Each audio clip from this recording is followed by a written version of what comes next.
Okay, let's look at another example of linear programming. In this case, we're going to apply LP to aggregate production planning. During the next 4 months, the SureStep company must meet on time the following demands for pairs of shoes: 3,000 in month 1, 5,000 in month 2, 2,000 in month 3, and 1,000 in month 4. At the beginning of month 1, 500 pairs of shoes are on hand, and SureStep has 100 workers. A worker is paid $1,500 per month. Each worker can work up to 160 hours per month before he or she receives overtime. A worker can work up to 20 hours of overtime per month and is paid $13 per hour for overtime labor. It takes 4 hours of labor and $15 of raw material to produce a pair of shoes. At the beginning of each month, workers can be hired or fired. Each hired worker costs $1,600, and each fired worker costs $2,000. At the end of each month, a holding cost of $3 per pair of shoes left in inventory is incurred. Production in a given month can be used to meet that month's demand. SureStep wants to use LP to determine its optimal production schedule and labor policy. Furthermore, in this example, we would like to make sure there's no backorder at all. That means demand in each month must be satisfied with production of this month and leftover inventory from previous month. Next, let's take a look at the algebraic model for this problem. First of all, let's consider our decision variables. There are many decisions to make in this problem. The first set of decision variables is about how many pairs of shoes to produce in each month. Let's call them PJ. Second, the number of workers hired at the beginning of each month. Let's call them HJ. Next, FJ is the number of workers fired at the beginning of each month. In the end, OTJ is the number of overtime hours used in each month. And for convenience, J is equal to 1, 2, 3, or 4, indicating month 1 through month 4. In order to make our modeling simpler, here we're going to define some intermediary variables. They are the natural consequences of the decision variables we defined earlier. First of all, let's define Wj to be the number of workers available in month J. As a result, W1 is equal to 100, which is the workers available at the beginning of month 1 plus H1 and minus F1. Similarly, W2 is equal to W1, which is carried over to the next month, plus H2, number of workers hired in month 2, minus F2, number of workers fired in month 2, and so on and so forth. Similarly, we are going to define some intermediary variables for the ending inventory of each month. Let's call them Ij. In our case, I1 will be equal to 500 plus P1 minus 3,000. 500 is the leftover inventory previously, P1 is the production of this month, and 3,000 is the demand in month 1. So I1 is our ending inventory at the end of month 1. Similarly, I2 is equal to I1 plus P2 minus 5,000, and I3 is equal to I2 plus P3 minus 2,000, and I4 is equal to I3 plus P4 minus 1,000. Now let's look at our objective function. In this case, all the information we have is about cost. So naturally, this is going to be a cost minimization problem. But there are many costs in this problem.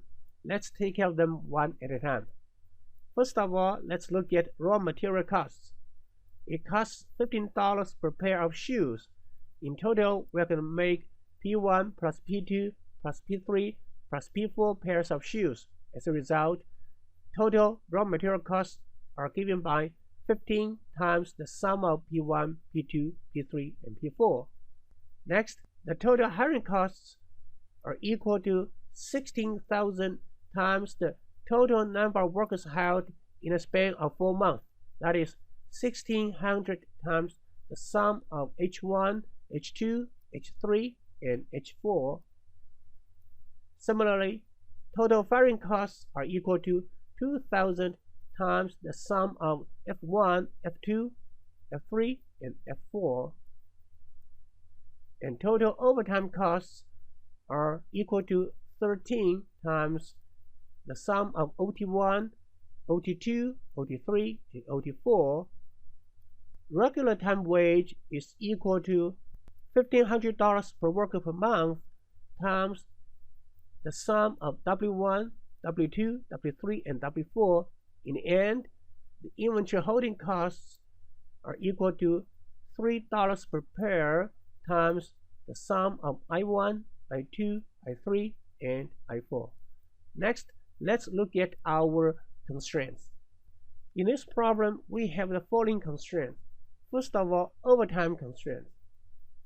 In each month, the overtime hours we're going to use is OTJ. Of course, it's going to be non-negative. The upper bound on OTJ is 20 times WJ. WJ is the number of workers available in month J, and each worker is allowed to work up to 20 hours of overtime. So 20 times WJ is the total number of overtime hours available in month J, and we would like to use OTJ. So we have the constraint OTJ less than or equal to 20 times WJ. Next, we want to make sure all the demands are satisfied in each month by either production or carried over inventory. As a result, the ending inventory of each month must be non-negative. Next, let's look at the labor hour constraints. On the left-hand side of this constraint is the total number of hours we're going to need in each month. That is given by 4 times PJ. On the right-hand side of this constraint is the total hours of labor available in month J. That is given by 160 times WJ plus OTJ. 160 times WJ is the regular hours available, and OTJ is the overtime hours we would like to use. In the end, we have our integer constraints as well. And we are going to make sure all the F's and H's are going to be integer. Next, let's switch to our Excel spreadsheet. In this template, we have the basic information organized in cell B4 through cell B14. And next, let's look at the worker plan. In row 17, we have the workers from previous month. The workers from previous month for month 1 is equal to initial number of workers, which is 100. In row 18 and 19, we have our decision variables, number of workers to hire and fire in each month. So in month 1, the number of workers available is equal to the number of workers from previous month plus the number of workers hired minus the number of workers fired in this month. For month 2, the workers from previous month will be equal to B20. That is the workers available after hiring and firing in month 1. And we can copy and paste the formula for month 3 and month 4. Similarly, workers available for month 2, 3, and 4 can be calculated in a similar fashion. Once we know the number of workers available in each month, we can easily calculate the regular time hours available in each month. We know that each worker can work up to 160 hours per month. And in month 1, we have this many workers available, which is in cell B20. Similarly, we can calculate regular time hours available for month 2 through month 4. In row 23, that's another set of decision variables. They are the overtime labor hours we are going to use. In row 25, we are going to compute the maximum overtime labor hours available in each month. We know that each worker is allowed to work a maximum of 20 hours of overtime, and we have B2 number of workers available in month 1, so maximum overtime labor hours available in month 1 is given by B7 times B20. We're going to do the same thing for month 2, 3, and 4. Next, let's look at the production side of the problem. In row 28, that's how many pairs of shoes we are going to produce in month 1 through month 4. As a result, total hours needed for the production is equal to 4 hours per pair of shoes times pairs of shoes we are going to produce. And we can calculate total hours needed for month 2, 3, and 4. Now, what about total hours available for production? It's coming from regular hours and overtime hours. For month 1, the total hours for production available are equal to regular time hours available plus overtime labor hours we are going to use. And we populate the same thing for month 2 through month 4. In row 33, we are going to calculate inventory after production. It's going to be equal to inventory we carried over from the previous month plus the production of this month. In the case of month 1, the inventory we carried over is equal to 500 pairs plus the production of this month, which is in cell B28. And the ending inventory of month 1 will be equal to the inventory after production in month 1 minus the demand in month 1. And the inventory after production in month 2 is equal to ending inventory of month 1 plus the production of month 2. And we can calculate the inventory after production for month 3 and 4 in the same way. And we can find the formula for calculating the ending inventory for month 2, 3, and 4 as well. Now, let's look at our objective function. We're going to look at one cost at a time. Hiring cost is equal to unit hiring cost, which is $1,600 per worker, times the number of workers we are going to hire in this month. That is B18 for month 1. Next, firing cost. It costs the company $2,000 to fire one worker, and the number of workers we are going to fire in month 1 is in cell B19. Regular time wage in month 1 are equal to the unit pay, which is $1,500 per worker per month, times the number of workers we have in month 1, that is in our cell B20. overtime wages in month 1 are equal to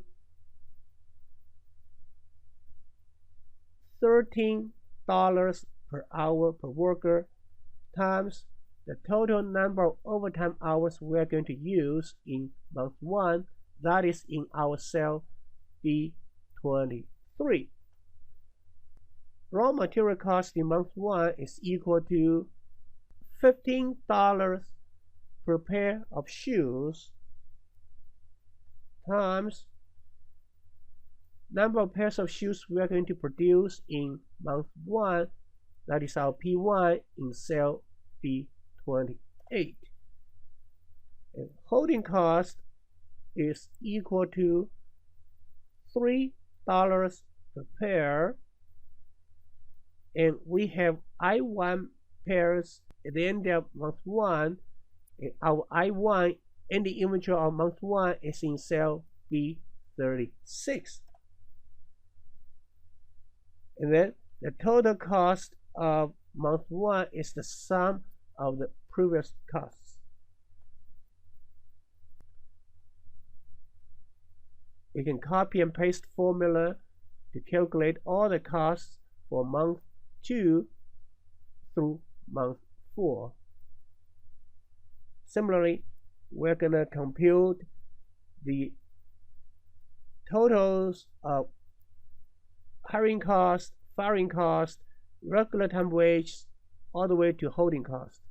And in the end, in cell F47, we have our total cost across the 4 months of production planning period.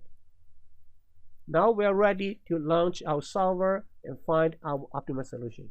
Data, solver, our objective is in cell F47, that is the total cost, which we would like to minimize by changing the following. First of all, number of workers hired and fired in each month. Next, overtime labor hours used in each month. In the end, pairs of shoes produced in each month. Next, we are going to add constraint. First of all, overtime labor hours used must be no more than maximum overtime labor hours available. Next, total hours of labor needed in each month must be no more than total hours available for production. Next, the ending inventory of each month must be greater than or equal to 0. And then we would like to make sure number of workers hired and fired in each month must be integer. Let's click OK. Take a look at the options. To make sure we are going to get the real optimal solution, we choose integer optimality setting to be 0. Okay, let's solve. Keep the solver solution. Here's what we see in this optimal solution. In month 1, we are going to fire 6 workers. We're going to fire 1 in month 2 and 43 in month 3. And in month 1, we are going to produce 3,760 pairs of shoes. At the end of month 1, we have ending inventory of 1,260 pairs. In month 2, we're going to produce 3,740 pairs of shoes, and we have 0 ending inventory. We will produce 2,000 pairs of shoes in month 3 and 1,000 pairs of shoes in month 4, and we have 0 ending inventory for month 3 and 4 as well. And then let's take a look at the cost. In the end, the optimal total cost or the minimum total cost is slightly less than $700,000.